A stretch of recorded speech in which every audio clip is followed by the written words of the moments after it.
Hi, my name is John Bosworth. I'm a licensed mental health counselor in St. Pete, Florida. I'd like to talk a little bit about symptoms of ADD or ADHD. Symptoms of attention deficit hyperactivity disorder usually are in two clusters. I like to look at the attention part of the symptoms and then at the hyperactivity part of the symptoms. The attention part of the symptoms are pretty self-explanatory. If you have an attention deficit, you have a hard time paying attention. And by paying attention, there's some different things. Memory, organization, completing tasks, finding out what directions need to be followed and following them without having to read them or having them to be repeated all the time. But in ADHD, there's another component, the hyperactivity component.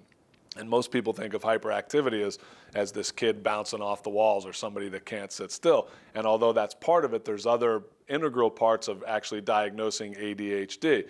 And the H part, or the hyperactivity part, includes impulsivity.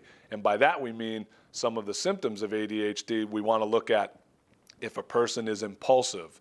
Does he do things without really thinking them through? Does he interrupt when somebody's talking? Does he answer a question in school or at work before the actual question is finished being asked by the person asking it? So there's some impulsive things and some hyperactive behaviors that we look for in addition to the cognitive or attention deficit. My name is John Bosworth, and we're looking at some of the symptoms of attention deficit hyperactivity disorder, or ADHD.